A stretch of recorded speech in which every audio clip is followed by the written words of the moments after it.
To all who come to this happy podcast, welcome. Welcome to This Happy Place, a Disney podcast, and welcome to the series where I will be talking about every single movie to come from the Walt Disney Animation Studios. We are already on film number 13, which is Alice in Wonderland. And Walt actually has a history of adapting Alice in Wonderland long before he left for Hollywood while he was still living and doing work in Kansas City. He was working for his first animation company called Laugh-O-Gram Studios.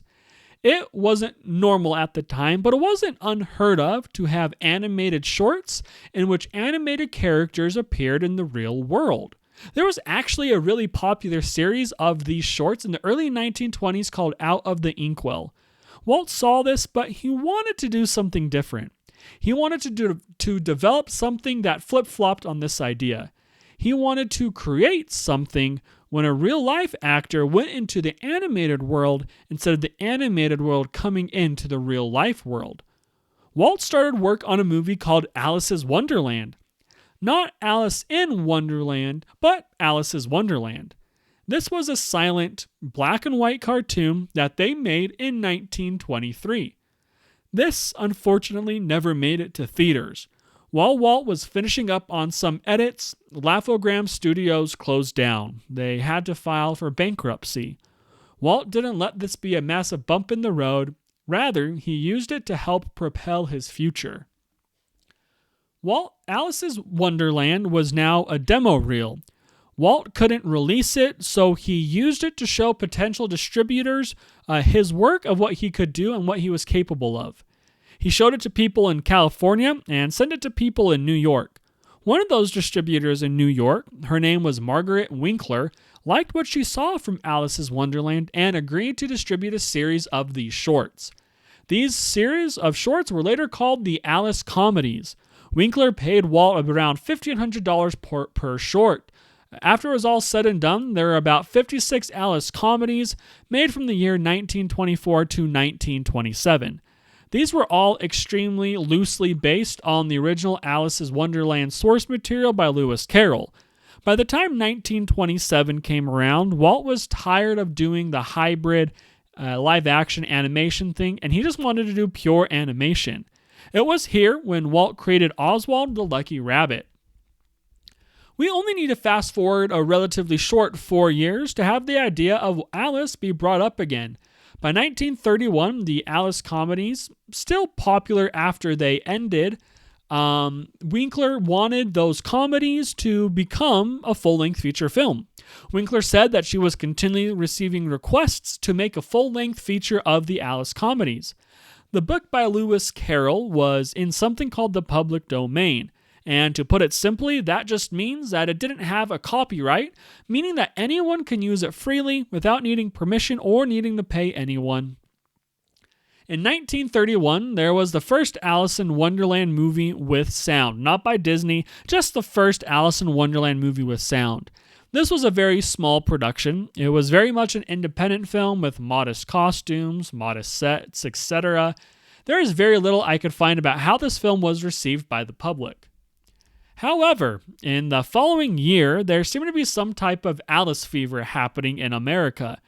Carroll's original inspiration for the character of Alice, Alice Liddell, was turning 80 years old, so she went to New York to help celebrate the 100-year anniversary of Lewis Carroll's birth. This did seem to expedite Disney into wanting to make a full-length feature film. They had screen tests, they had costume tests, but before production got any further, Paramount announced they were going to make their own Alice in Wonderland with some of Hollywood's biggest stars at the time, Cary Grant being one of them. Disney wanted to put a hold on their production. This version of the film by Paramount came out in 1933, and despite having a bunch of well-known stars, the movie flopped horribly. Not only was it apparently not a great movie, but all the actors were behind very elaborate masks that made them unidentifiable. The poor performance of this movie at the box office halted any ambition that Disney had for making an Alice film. 4 years later, in 1936, Disney made a Mickey cartoon titled Through the Mirror, which is loosely inspired by the sequel book Alice Through the Looking Glass. Mickey falls asleep while reading the book and dreams that he goes through his mirror and encounters furniture that come to life, as well as an army of playing cards. Do you remember that Paramount version of Alice in Wonderland I just briefly mentioned just a second ago? Well, it was so poorly received that people were still talking about it 5 years later. In a 1938 New York Times article, Douglas Churchill reported that, quote, Disney has hopes someday of making Alice in Wonderland, but he must wait until the version made by Paramount is forgotten, end quote. In that article, or another one written by Churchill, Disney said that Paramount's Alice in Wonderland, that it was, quote, should never have been done in the realistic medium of the motion picture, but we regard it as a natural for our medium, unquote, meaning animation. So while the plan was at first to make a live-action hybrid feature film, Walt truly always wanted it to be fully animated. June of 1939 is when the production of Alice, the animated feature, really took a large leap forward. David Hall, who was really well respected as an art director in Hollywood, came to Disney and illustrated upwards of 400 pieces of concept art. These pictures were put into what was called a Leica reel, that I don't know how to pronounce it, but it's spelled like Leica. This is a very rudimentary way of having storyboards, so still images were on a roll set to synchronize dialogue, music, sound effects, etc. This would allow the filmmakers an opportunity to get a rough idea on what the vibe of the movie would be. When this reel was presented to Walt in November of 1939, he had mixed reception to it. He said, quote, I don't think there would be any harm in letting this sit for a while. Everyone is stale now. You'll look at it again and maybe have another idea on it. End quote. Development was slowing down again, so David Hall, who did the first batch of concept art, left the project to continue a career in art direction, the career that he was in before he came to Disney. Alice was always being worked on, but it was never really the focus. There was a stronger commitment that was being made to Pinocchio, Bambi, and Fantasia. In 1941, Disney brought up the idea of making it a hybrid again, with the girl being a live-action Alice, as that would make it so they could get the feature out quicker. In 1945, an English author named Aldous Huxley was contracted to write a story treatment for Alice in Wonderland that was going to be mostly a live-action film. This studio had recently released The Three Caballeros, which really did break ground as to how you can combine animation with live action. Rather than Alice going into Wonderland, the animated characters were going to come into the real world. This script was nothing like the studio or any other person working there wanted. It was too complex, very confusing, and way too convoluted for the studio. This version of the film didn't result to anything, and very little, if anything, was used in the film we know today. For example, one thing that Huxley included was a scene in which a child turns into a pig while Alice is holding that child. In this seemingly final attempt at the script, the work of the studio's 13 hands-on writers decided to take a crack at it. They did something from the first script written by David Hall, namely the role the Cheshire Cat plays, as well as the White Rabbit. If you remember anything about Alice in Wonderland, you will know that it's almost a very episodic feeling film. This made it so the film ended up having 10 directors, the famous Nine Old Men, as well as an animator, Norm Ferguson, who was known for animating Pluto. The natural state of these characters in Lewis Carroll's story is they are absurd, insane, and completely wacky. Each of these 10 directors tried their best to out-weird each other. Walt described the production as having the tempo of a 3-ring circus. The voice actors they got for this production were one that were known for being very high-energy comedians, strongly associated with humor or something like a vaudeville show. The voice of the Mad Hatter, for example, is done by a very well-known comedian at the time. And fun fact, we know for animated movies, they often have the actors act out a reference for the animators to base themselves on. Well, when it came time to do a live-action filming for reference for the Mad tea party scene featuring the Mad Hatter, the actor who played the Mad Hatter would just ad-lib really quickly. He would say funny things in a really crazy, funny, zany type way.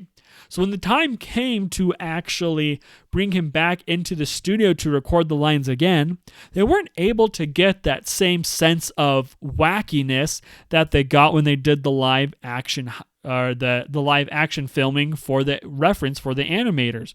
So they just took the recording from the live action version and used that for the film. And that is pretty much the history of Alice in Wonderland. It was stopped and started production a ton of times, but let's go into what I think of Alice in Wonderland, shall we? Alice in Wonderland is definitely what it advertises itself to be. In the very beginning of the movie, Alice says, "If I had a word of my own, everything would be nonsense. Nothing would be what it is because everything would be what it isn't. And contrary-wise, what it is wouldn't be and what it wouldn't be, it would. You see?" I say this with very little hyperbole, but I don't think any other film in cinematic history sets up the journey you're about to go on as well as that quote does. Go back, reread it or rewatch it, and it makes sense, but at the same time, it doesn't make sense because it is this weird complexity of paradoxes that make you think harder than you necessarily want to in that moment. It was after that first quote where I decided that it would be a good idea to watch this movie with subtitles. Not because I couldn't hear what they were saying, I could. I watched it alone at night so there weren't any distractions. I watched it with subtitles to ensure that I wasn't going to miss any joke. There is so much clever wordplay throughout this entire movie, delivered at such a high frequency that it would be easy to miss a quick remark here and there. There is so much clever, punny wordplay, but it's not only there for the sake of being a joke. It's actually used as a very effective tool to help world build Wonderland. Wonderland is such a wonky place, and for me, that's my exact type of humor. A random concoction of randomness with intelligent humor. You know, I went to this presentation at my college campus once that was given by someone who worked at Pixar. He said something that has really stuck with me. He said that it's really easy to create humor by being crude, but it's more challenging to create humor by being creative. And I think that principle is shown here to a perfect T. Every vignette or segment of Wonderland is played out where you meet a new character, and that character tells a joke in a manner that is very unique to them. The style of the humor is the same, meaning that most of the humor is based on the premise that Wonderland is random, so the jokes are random, but the characters are always add their own unique spin, sense of fun to how they present the jokes. And I think that is really where the biggest strength of this movie comes from. There's so many iconic characters in this movie. You have the White Rabbit, the Mad Hatter, the Queen of Hearts, the Cheshire Cat, and Alice herself. Each one different, but they provide their own take on random nonsense that just ties the movie together. I don't think a Disney movie up to this point, and I don't think that many movies that come after this, have done as good a job at creating such memorable and fun characters that ultimately don't have a lot of screen time. Yes, there are movies that provide with very memorable characters apart from the lead, but I feel like those characters also have a significant amount of screen time. I'm thinking like the genie from Aladdin, for example, or Mushu from Mulan, or even Flounder from Little Mermaid. The Mad Hatter, who is debatably the most iconic character in the movie, doesn't have a lot of screen time, yet his humor, his mannerisms, have made him a character that a lot of people have grown to love. The Queen of Hearts, while not being a humorous character herself, introduces us to a world of croquet in which the mallets are flamingos and the balls are hedgehogs. Compared to other Disney movies, the Queen of Hearts doesn't have as much screen time as the other villains, but I still feel her presence. I think it's mainly because Alice in Wonderland doesn't really have a villain. The movie is simply about Alice following the White Rabbit on the way down the rabbit hole and finds herself in these weird situations.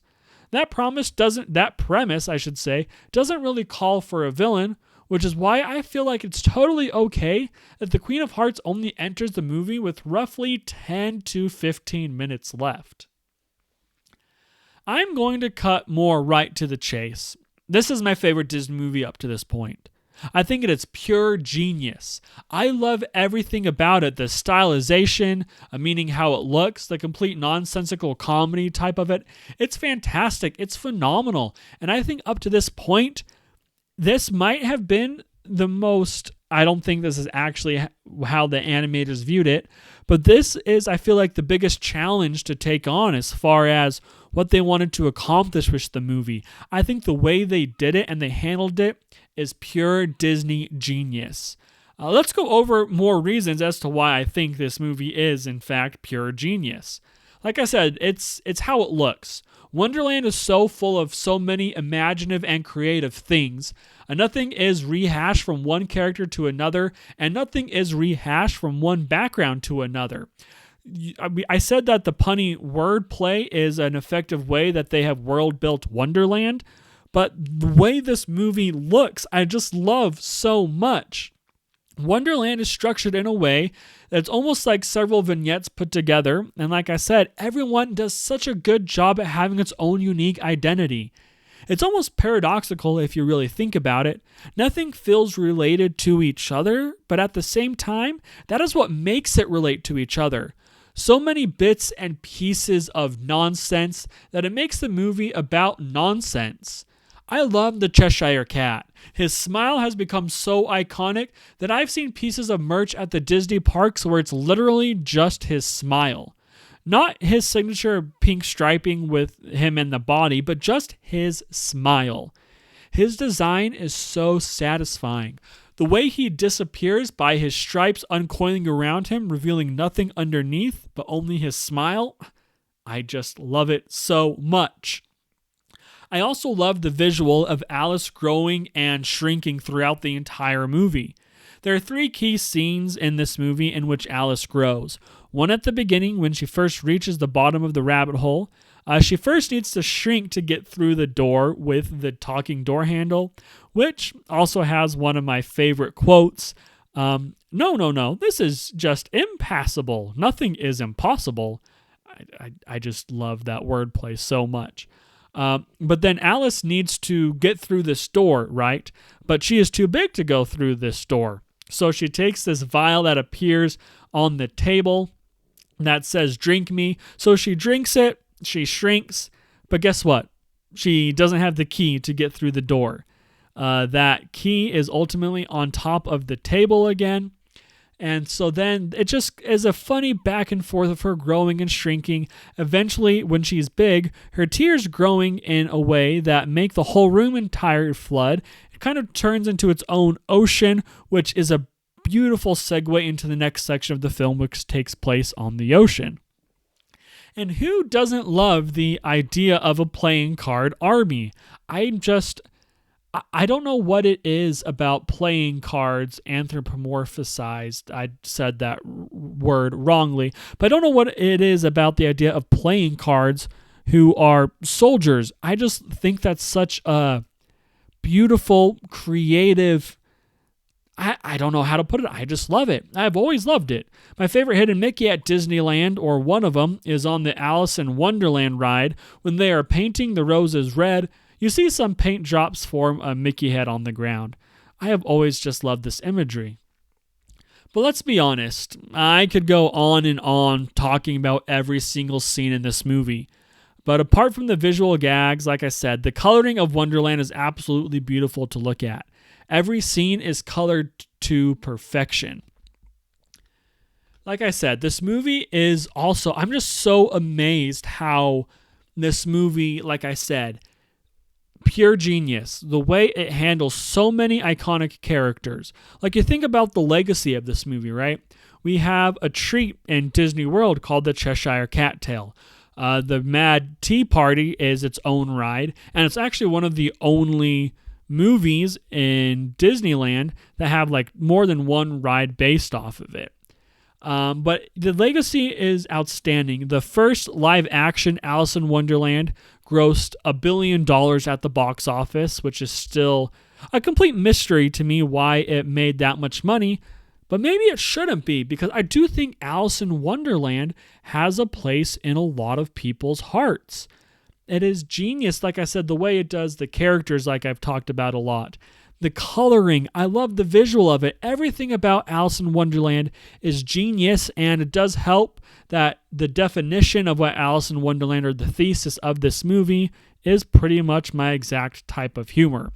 But like I did kind of spoil it earlier on, Alice in Wonderland, without a question, is number one on my list of favorite Disney animated movies that we have talked to up to this point. A quick refresher of my top 5. It is Alice in Wonderland number 1, Dumbo number 2, Snow White number 3, Cinderella number 4, Fun and Fancy Free number 5. I can't wait to talk more about the upcoming films that we have. Peter Pan, Sleeping Beauty, 101 Dalmatians, Lady and the Tramp. Not necessarily in that order, but there's just so many great movies. This really is one of the best stretches in Disney history. Thank you for listening to this episode of This Happy Place at Disney podcast. And remember, there is a great, big, beautiful tomorrow shining at the end of every day.